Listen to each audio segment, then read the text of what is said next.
तो इमेजिन करिए कि देश में सब लोगों ने हाथ में बॉक्सिंग ग्लव्स पहन लिए हैं और वो पंच मार रहे हैं महंगाई और गरीबी को। ठीक है, तो सरकार ने कहा कि बिल्कुल सही बात है, अब खेती के साथ उद्योगों पर भी ध्यान देंगे। तो देश में यहाँ पर फैक्ट्रियां खुली, रघु भी अपने गांव में जुट गया, खेत जोते उसने, नहरें बनी, लोगों ने पहली बार पेट भरकर खाया।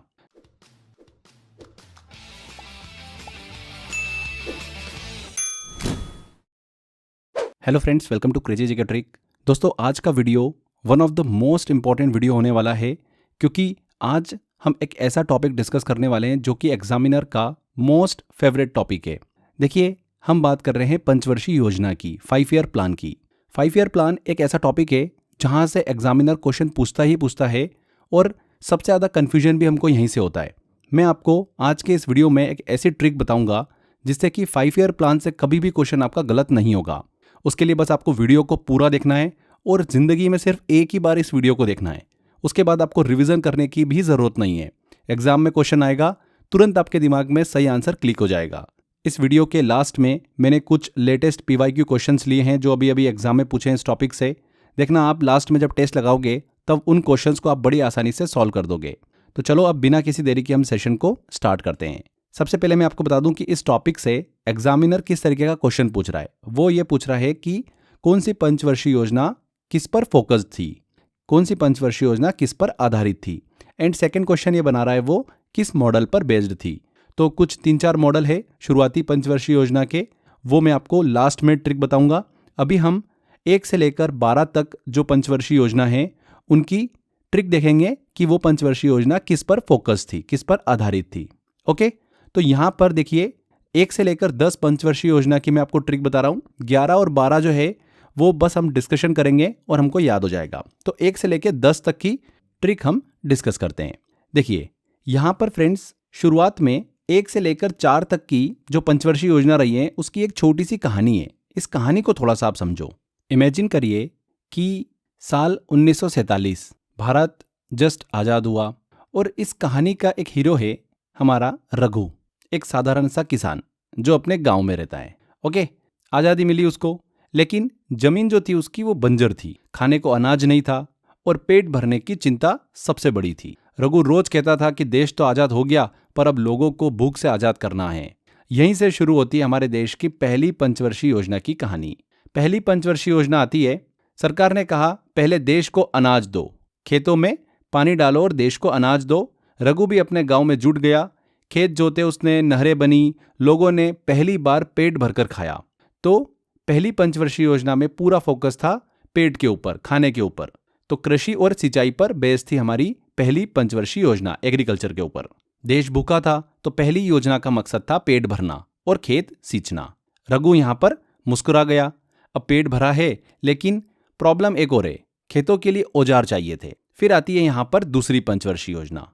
अब रघु को महसूस होने लगा कि हल तो लकड़ी के हैं, हमें यहाँ पर ट्रैक्टर चाहिए, मशीनें चाहिए ताकि ज़्यादा अनाज पैदा कर सकें। तो सरकार ने कहा कि बिल्कुल सही बात है, अब खेती के साथ उद्योगों पर भी ध्यान देंगे।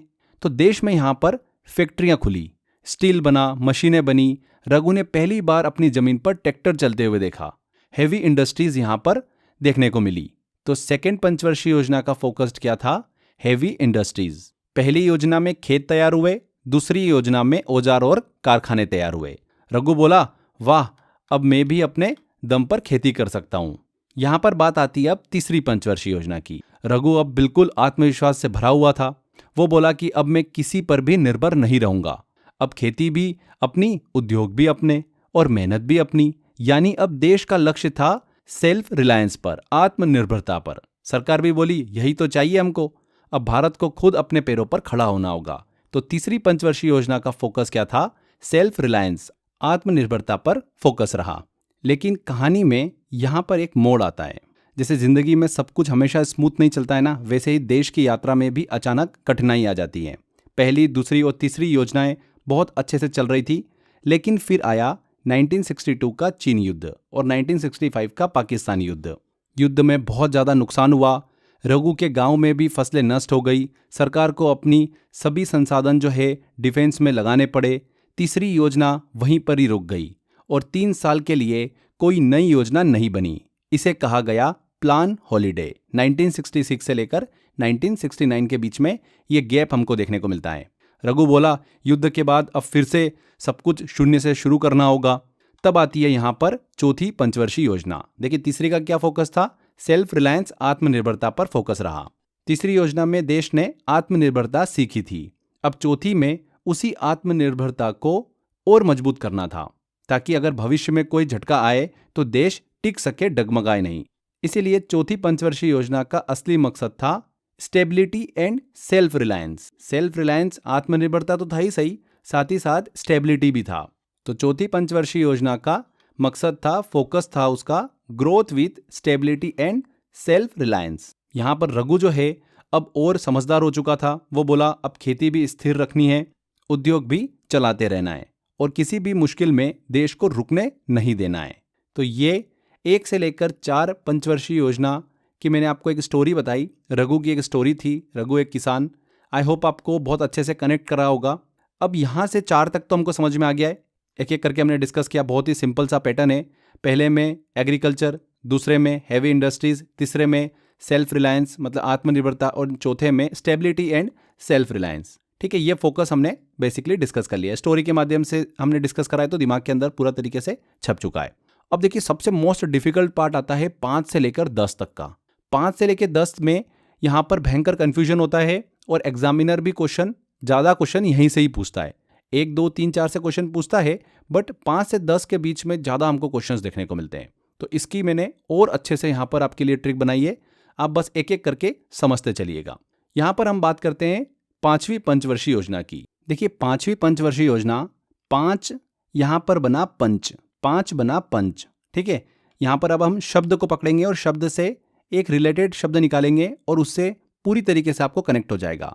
तो 5 बना पंच। पंच जो मारते हैं ना अपन, जो मुक्का मारते हैं, पंच मारते हैं, है ना। तो देश में जो स्थिति थी वो महंगाई और गरीबी की थी। तो इमेजिन करिए कि देश में सब लोगों ने हाथ में बॉक्सिंग ग्लव्स पहन लिए हैं और वो पंच मार रहे हैं महंगाई और गरीबी को। ठीक है, 5 बना पंच और पंच मार रहे हैं वो किसको मारेंगे, महंगाई और गरीबी को, है ना। तभी तो देश आगे बढ़ेगा। तो महंगाई और गरीबी को पंच मारा। तो 5वीं पंचवर्षीय योजना जो थी वो फोकस थी महंगाई कम करो और गरीबी हटाओ, गरीबी हटाओ, महंगाई कम करो। ठीक है, कितनी आसानी से हमने इसको याद कर लिया है।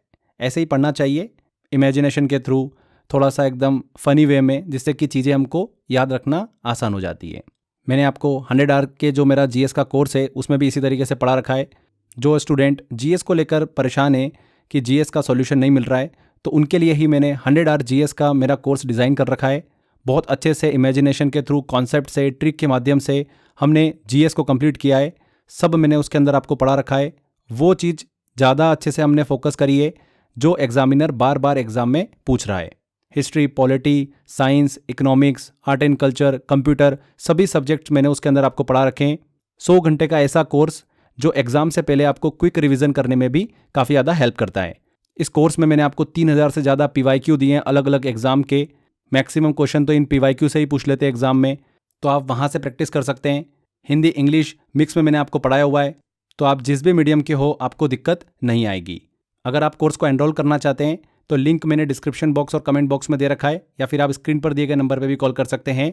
And crazy GK trick application से भी आप इस कोर्स को एनरोल कर सकते हैं। एप्लीकेशन में जाएंगे, वहाँ पर फाउंडेशन कोर्स का आपको ऑप्शन दिखेगा। फाउंडेशन कोर्स में कोर्स बाय अक्षय सर का आपको फोल्डर दिख जाएगा, इसमें आपको ऑप्शन दिया हुआ है। तो बहुत ज़रूरी इन्फॉर्मेशन आपके लिए। चलिए वापस आते हैं लेक्चर पे, आगे बढ़ते हैं। अब हम बात करते हैं 6ठी पंचवर्षीय योजना, 6th 5 ईयर प्लान की। अब यहाँ पर 6th बनेगा हमारा 6th सेंस। 6th सेंस का मतलब क्या होता है, दिमाग को लगाना, मतलब पहले से ही थोड़ा सा अनुभव करना, है ना। तो अब 6ठी पंचवर्षीय योजना थी, 6th 5 ईयर प्लान था, तो यहाँ पर 6 से बनेगा हमारा 6th सेंस। देश ने कहा अब वक्त है दिमाग से काम करने का। 6th सेंस आपको दिमाग की तरफ ले जाएगा और यहाँ पर पूरा फोकस क्या रहा है, दिमाग से काम करने का। मतलब मशीनें और तकनीक का ज़माना है, मॉडर्नाइजेशन एंड टेक्नोलॉजी का ज़माना है। अब देश को अब मॉडर्न बनाने का ज़माना है, टेक्नोलॉजी के साथ में चलने का ज़माना है। उसके लिए दिमाग तो लगाना ही पड़ेगा। तो यहाँ पर 6th सेंस आपको इजीली ये कनेक्ट करा देगा, मॉडर्नाइजेशन एंड टेक्नोलॉजी। ये हमारा हो गया 6ठी पंचवर्षीय योजना। इसके बाद आती है 7वीं पंचवर्षीय योजना, 7th 5 ईयर प्लान। तो देखिए 7 पंचवर्षीय योजना, तो 7 बना 7, एक दूसरे का साथ होता है ना, वो 7। देखिए देश में ऐसे समय पर एक सिचुएशन आ खड़ी हुई थी कि एक गांव में रोड है तो दूसरे में नहीं है, एक के पास टीवी है तो दूसरे के पास रेडियो भी नहीं है। सरकार बोली अब सब बराबर करेंगे भैया, मतलब जो ये क्षेत्रीय असमानता है ना, इसको कम करेंगे, रीजनल इनइक्वालिटी को कम करेंगे। हमारा पूरा फोकस होगा सबको साथ साथ रखना, है ना, सबको साथ साथ लेकर चलना। तो यहाँ पर 7 बनेगा 7, और 7 लेकर चलने से आप समझ जाएंगे कि हम क्षेत्रीय असमानता कम करने की बात कर रहे हैं। क्लियर? तो ये हो गई हमारी 7वीं पंचवर्षीय योजना। 7 बनेगा हमारा 7, और इजीली आप उसको समझ जाएंगे। नेक्स्ट हम बात करते हैं 8वीं पंचवर्षीय योजना की। देखिए 8 बनेगा 8वां वंडर। 7 वंडर तो देख रखे आपने, ये 8th वंडर की हम बात कर रहे हैं। अब 8वां अजूबा क्या होगा? 8वां अजूबा बहुत अलग होना चाहिए। 7 अजूबे दुनिया के तो आपने देखे भी होंगे, सुना भी होगा आपने, है ना। हम 8वें अजूबे की बात कर रहे हैं। 8वां अजूबा पता है आपको क्या है? एक शिक्षित और स्किल्ड भारतीय नागरिक एक 8वां अजूबा है। क्या है? शिक्षित और एक स्किल्ड भारतीय नागरिक। एक भारतीय नागरिक जो कि पढ़ा लिखा है और उसका स्किल भी है, तो खुद कमा के खा लेगा ना वो, तो वो 8वां वंडर हो गया कि नहीं हो गया? बिल्कुल हो गया। तो यहाँ पर ये हमको सीधे सीधे कनेक्ट करता है। 8 बनेगा 8वां वंडर, और 8वां वंडर क्या है? शिक्षित और स्किल्ड भारतीय नागरिक। एक भारतीय नागरिक जो कि पढ़ा लिखा है और स्किल्ड है। मशीनें तो हमने बना ली, कारखाने भी लगा लिए, लेकिन अब इंसान को भी तो कैपेबल बनाना है ना। तो सरकार ने बोला देश का सबसे बड़ा रिसोर्स है इंसान, हम उसे पढ़ाएंगे, सिखाएंगे और एम्प्लॉय करेंगे। इसीलिए इस योजना को कहा गया ह्यूमन रिसोर्स डेवलपमेंट प्लान। देश को अब दिमाग और हुनर से आगे बढ़ना है। 1991 में भारत ने नया आर्थिक मॉडल न्यू इकोनॉमिक पॉलिसी को अपनाया था। तो ये 8वीं पंचवर्षीय योजना आपको बड़ी आसानी से याद हो गई होगी। 8 से बनेगा 8वां वंडर, 8वां अजूबा, जो कि क्या है? एक शिक्षित और स्किल्ड भारतीय नागरिक। यहीं से हम समझ जाएंगे कि हम एजुकेशन, स्किल और हेल्थ की बात कर रहे हैं, मतलब मानव संसाधन विकास की बात कर रहे हैं। ये 8वीं पंचवर्षीय योजना का फोकस रहा है। अब बात करते हैं हम 9th 5 ईयर प्लान की, 9वीं पंचवर्षीय योजना। तो 9 बनेगा न्याय। क्या बनेगा? 9 बनेगा न्याय। बहुत ही सिंपल सा वर्ड है जो कि कनेक्ट हो रहा है, 9 इक्वल टू न्याय।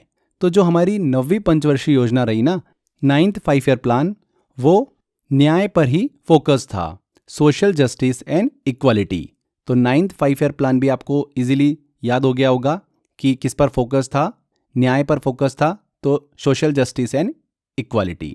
ओके, इसके बाद आते हैं हम बात करते हैं 10वीं पंचवर्षीय योजना। देखिए 1 से स्टार्ट करा, कहाँ तक आ गए हम? 10 पर आ गए। 10 मतलब सबसे फाइनल नंबर। 1 से लेकर 10 तक हम डिस्कस कर रहे हैं, 10 मतलब फाइनल। तो अगर आप स्पीड देखोगे तो 1 की स्पीड, 2 की स्पीड, 3 की स्पीड, तो हम कौन सी स्पीड की बात कर रहे हैं? बिल्कुल फुल स्पीड की बात कर रहे हैं। 10वीं पंचवर्षीय योजना, 10 नंबर का जो भाव है वो क्या है? Top gear, maximum power, full speed. मतलब देश को फुल एनर्जी के साथ में अब चलना होगा, फुल एनर्जी। बस अगर आप इतना समझ जाते हो तो आप इजीली पकड़ लोगे। तो 10वीं पंचवर्षीय योजना का फोकस था एनर्जी के ऊपर, energy, full energy, growth plus energy. भैया 10 की स्पीड से चलना है, बिल्कुल फुल स्पीड से चलना है, तो एनर्जी तो ज़्यादा लगेगी, तो फुल एनर्जी। उस तरीके से आप बिल्कुल अच्छे से कनेक्ट कर सकते हो। यहाँ पर हमने ये 10वीं पंचवर्षीय योजना डिस्कस कर ली है। अब आगे जो पंचवर्षीय योजना है 11 और 12, वो बहुत ही सिंपल है। देखिए 11 और 12 तक पंचवर्षीय योजना रही, उसके बाद फिर बंद हो गई थी। तो 11वीं पंचवर्षीय योजना और 12वीं पंचवर्षीय योजना, इसमें देश देखिए यहाँ तक तो बहुत आगे आ चुका है। अब बेसिकली देश को करना क्या है? देश को जो ग्रोथ आई है देश के पास में, उसको सस्टेन करना है भैया, मेंटेन करके रखना है और आगे भी बढ़ना है। तो यहाँ पर 11वीं पंचवर्षीय योजना का फोकस रहा है इंक्लूसिव प्लस सस्टेनेबल ग्रोथ। सबको साथ लेकर समझदारी से आगे बढ़ना, यानी विकास ऐसा जो सबका हो और टिकाऊ भी हो, सस्टेन भी करना। ठीक है, सस्टेनेबल ग्रोथ का मतलब ये है कि मान लो कि हम फैक्ट्री लगाते हैं तो पेड़ काट देते हैं, नदियाँ गंदी कर देते हैं, तो कुछ साल में विकास रुक जाएगा क्योंकि रिसोर्सेज खत्म हो जाएंगे। तो सस्टेनेबल ग्रोथ कहते हैं कि ऐसा विकास करो जो आने वाली पीढ़ियां जो है, फ्यूचर जनरेशन है, उनको भी इंजॉय करने का मौका मिले। एनवायरमेंट, एनर्जी, वाटर सब बचाकर चलना है। तो बेसिकली ये मतलब है सस्टेनेबल ग्रोथ का। एंड उसको मेंटेन भी करो जो आपको इतनी अच्छी ग्रोथ मिली है पिछली 10 पंचवर्षीय योजना के दौरान। तो 11वीं पंचवर्षीय योजना का फोकस क्या रहा? Inclusive plus sustainable growth. And इसके बाद आती है फिर 12वीं और आखिरी पंचवर्षीय योजना।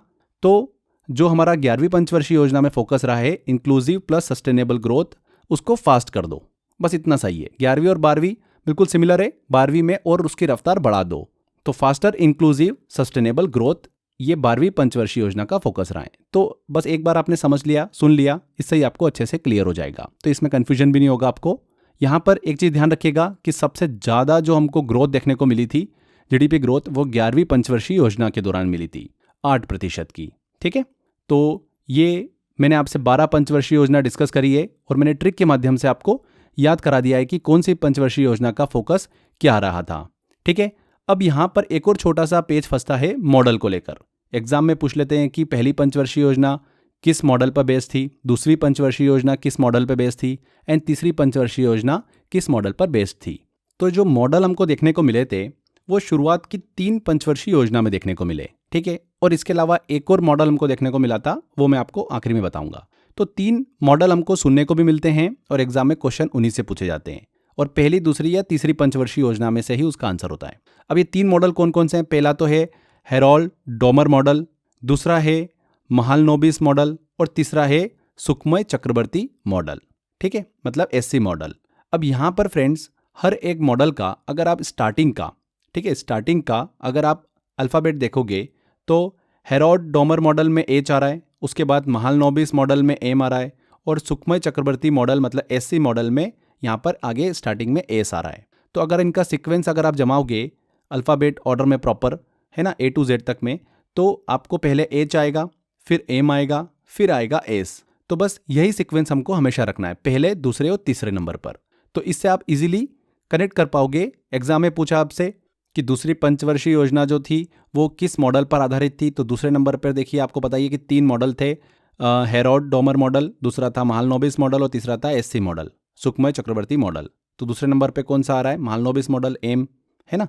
तो इस तरीके से आप उसको इजीली कनेक्ट कर लोगे, इसमें आपको बिल्कुल भी दिक्कत नहीं होने वाली है। इसके बाद एक मॉडल का और अगर एग्जाम में आपसे पूछ ले तो उसका मैं आपको ट्रिक बता देता हूँ। एक है जॉन डब्ल्यू मिलर मॉडल।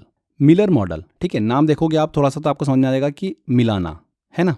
ये मॉडल क्या बोलता है? ये मॉडल इस बात पर आधारित था कि विकास सिर्फ शहरों तक सीमित न रहे बल्कि गांवों तक भी पहुंचे, यानी ग्रोथ विद इक्वालिटी का विचार रखना। तो ये बात कर रहा है सबको साथ साथ लेके चलने की, है ना, कि शहरों को आगे ना बढ़ा दें, गाँव पीछे ना रह जाएं, तो सबको साथ लेके चलो। तो जहाँ पर विकास ज़्यादा है वहाँ थोड़ा रोक दो, जहाँ पर कम है वहाँ पर ज़्यादा दो। तो कहने का मतलब है कि मिला दो, जहाँ पर भैया विकास जो है उसको मिला दो, जहाँ पर ज़्यादा है उसको कम करो, जहाँ कम है उसको बढ़ा दो, और विकास को, जो विकास का लेवल है उसको मिला दो। तो मिलाना मतलब मिलर, मिलाओ, मिलर। तो बिल्कुल सिमिलर समझ में आ रहा है हमको। तो जब भी आप मिलर मॉडल देखोगे मतलब मिलाना है हमको, सबको साथ साथ लेके चलने वाली बात है। तो साथ साथ लेके चलना मतलब 7वें नंबर की हम बात कर रहे हैं। तो 7वीं पंचवर्षीय योजना का मॉडल था जॉन डब्ल्यू मिलर मॉडल, मतलब 7वीं पंचवर्षीय योजना इस मॉडल पर आधारित थी। तो आई होप जब भी आपसे ये क्वेश्चन पूछेंगे आप बिल्कुल करेक्ट आंसर टिक करोगे। यहाँ पर फ्रेंड्स हमारी पंचवर्षीय योजना का जो डेटा है वो कंप्लीट होता है। बहुत अच्छे से हमने ट्रिक के माध्यम से याद किया है, आपको भी सारी इन्फॉर्मेशन अच्छे से याद हो चुकी है। चलिए एक छोटा सा टेस्ट लेते हैं। टेस्ट में देखना आप कितनी आसानी से सारे क्वेश्चन सॉल्व कर लोगे। ये सारे क्वेश्चन जो हैं बिल्कुल अभी लेटेस्ट एग्जाम में पूछे हुए क्वेश्चन है। क्वेश्चन है, पहली पंचवर्षीय योजना किस मॉडल पर आधारित थी? Mahalanobis model, Harold Domar model, सुखमय चक्रवर्ती मॉडल या डब्ल्यू मिलर मॉडल? तो पहली पंचवर्षीय योजना हेरोल्ड डोमर मॉडल पर आधारित थी। एच स्टार्टिंग में देखिए सबसे पहले आएगा, उसके बाद में महालनोबिस एम आएगा, फिर सुखमय चक्रवर्ती मॉडल, और मिलर तो मिलाना, सबको साथ साथ लेके चलना, 7वीं पंचवर्षीय योजना से रिलेट कर रहा है। नेक्स्ट क्वेश्चन है, निम्नलिखित में से कौन सा जोड़ा यहाँ पर पेयर गलत है? दूसरी पंचवर्षीय योजना हैवी इंडस्ट्रीज, बिल्कुल करेक्ट है। 9वीं पंचवर्षीय योजना देखिए 9 न्याय, तो न्याय दिख रहा है क्या? बिल्कुल सामाजिक न्याय, सोशल जस्टिस। 10वीं पंचवर्षीय योजना 10 मतलब टॉप नंबर, मतलब फुल स्पीड फुल एनर्जी के साथ चलना, और यहाँ पर दे रखा देखिए कृषि पे फोकस, ये गलत है ना। 10वीं पंचवर्षीय योजना का जो फोकस रहा है वो एनर्जी सेक्टर पे रहा था, फुल एनर्जी। एंड 5वीं पंचवर्षीय योजना गरीबी हटाओ, पंच लगाना है गरीबी और महंगाई पर, तो सबने बॉक्सिंग ग्लव्स पहन लिया और पंच लगा रहे हैं गरीबी और महंगाई पर, तो ये भी बिल्कुल सही है। तो सी वाला जो ऑप्शन है ये यहाँ पर पेयर गलत है, तो सी ऑप्शन करेक्ट होगा। नेक्स्ट आता है, भारत में योजना अवकाश प्लान हॉलीडे के बाद शुरू होने वाली पहली पंचवर्षीय योजना कौन सी थी? तो मैंने आपको बताई थी, जो रघु की स्टोरी थी हमारी, उसने खेती करी इंडस्ट्री लगाई, उसके बाद आत्मनिर्भर हुआ एंड फिर वहाँ पर उसको प्रॉब्लम आ गई, युद्ध छिड़ गया तो उसके खेत वेत सब बर्बाद हो गए। तो तीसरी पंचवर्षीय योजना के बाद में प्लान हॉलिडे आया एंड फिर आया चौथी पंचवर्षीय योजना, और यहाँ पर यही पूछा गया है तो फोर्थ 5 ईयर प्लान यहाँ पर बिल्कुल करेक्ट होगा। नेक्स्ट आता है, किस पंचवर्षीय योजना का मुख्य उद्देश्य एग्रीकल्चर एंड इरिगेशन के विकास पर केंद्रित करना था? तो कौन सी पंचवर्षीय योजना थी वो? First 5 year plan, C answer. किस पंचवर्षीय योजना के मुख्य फोकस के रूप में मानव संसाधन का विकास, ह्यूमन रिसोर्स डेवलपमेंट को शामिल किया गया था, जो 1992 में शुरू हुई थी? यहाँ पर ह्यूमन की बात हो रही है, ह्यूमन डेवलपमेंट की बात हो रही है ना। मतलब हमने बात करी थी इंसान जो है वो एक 8वां अजूबा है अगर वो एजुकेटेड है एंड उसके पास में स्किल है। तो भारतीय नागरिक पढ़ा लिखा और स्किल्ड एक 8वां अजूबा है। ह्यूमन रिसोर्स डेवलपमेंट 8वां अजूबा, मतलब 8वीं पंचवर्षीय योजना की हम बात कर रहे हैं। तो क्लियर समझ में आ रहा है? 8th 5 year plan.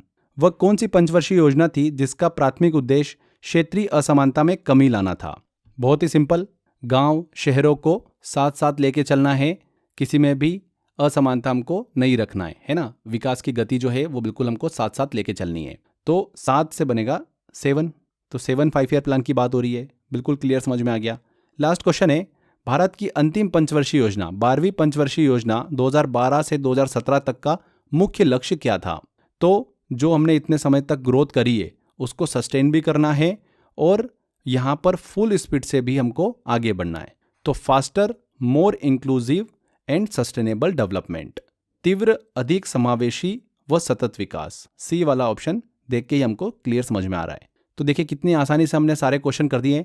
ये बिल्कुल अभी लेटेस्ट एग्जाम में पूछे हुए क्वेश्चन है, जो अभी बिल्कुल 6-6 महीने 8-8 10-10 महीने एग्जाम हुई है ना पहले, उनके क्वेश्चन से कितनी आसानी से बना लिए। तो अगर आप इस तरीके से सिस्टमेटिक और एक नई अप्रोच के साथ में पढ़ाई करोगे ना, तो दुनिया में कोई भी आपके सिलेक्शन को नहीं रोक सकता है। बस अच्छे से मेहनत करते रहो, सही कंटेंट पढ़ो, जो अभी लेटेस्ट पैटर्न चल रहा है एग्जाम के अंदर उस पैटर्न को फॉलो करो और रिलैक्स रहो। सबसे इंपॉर्टेंट होता है रिलैक्स रहना, टेंशन नहीं लेना है अपने को। क्लियर? तो यहाँ पर फ्रेंड्स हमारा सेशन कंप्लीट होता है। फ्रेंड्स लास्ट में एक छोटी सी इन्फॉर्मेशन मैं आपको दूंगा। आने वाले टाइम में बहुत सारी एग्जाम लाइनअप है। आरआरबी एनटीपीसी 2025 ले लो, दिल्ली पुलिस कांस्टेबल का पेपर होने वाला है, एमपी एएसआई एसआई का पेपर होने वाला है, यूपी पुलिस एसआई का पेपर होने वाला है, वहाँ पर 4,500 के वैकेंसी के आसपास है। एसएससी सीएचएसएल का पेपर होने वाला है, सीपीओ का पेपर होने वाला है, ईएमआरएस की एग्ज़ाम है। तो इन सभी कोर्सेज़ के लिए लास्ट टाइम रिवीजन के हिसाब से हमने स्टडी मटेरियल लॉन्च कर रखा है। बहुत ही नॉमिनल चार्ज पर हमने बिल्कुल एग्ज़ाम के हिसाब से ये कंटेंट आपके लिए प्रिपेयर किया है। जो प्रीवियस ईयर क्वेश्चंस हैं उनके हिसाब से हमने आपको लास्ट टाइम रिवीजन के लिए बिल्कुल एकदम ऐसा कंटेंट दिया है कि आपको रिवाइज करके जाना है और ये आपका स्कोर बूस्टर की तरह काम करेगा। प्राइस देखेंगे तो मात्र 40-50 रुपये में आपको ये कंटेंट मिल जाएगा। कहाँ से ले सकते हैं? तो क्रेजी जीके ट्रिक एप्लीकेशन से आप इसको एनरोल कर सकते हैं, या फिर आप डिस्क्रिप्शन बॉक्स और कमेंट बॉक्स में जो लिंक दे रखा है वहाँ पर क्लिक कर भी इन कोर्स को एनरोल कर सकते हैं। एग्जाम वाइज आप इस कोर्स को ले सकते हैं। अगर आप सीएचएसएल की तैयारी कर रहे हैं तो सीएचएसएल का ले सकते हैं। अगर आप ईएमआरएस एग्जाम की तैयारी कर रहे हैं तो उस हिसाब से आप कंटेंट ले सकते हैं। बेस्ट है, लास्ट टाइम के रिवीजन के हिसाब से एकदम परफेक्ट, नो कन्फ्यूजन। तो यहाँ पर हमारे सेशन को एंड करते हैं। आई होप आपको वीडियो अच्छा लगा होगा। वीडियो अच्छा लगा है ज़्यादा से ज़्यादा लाइक एंड शेयर जरूर करिएगा। मिलते हैं अगले वीडियो में। Till then bye bye.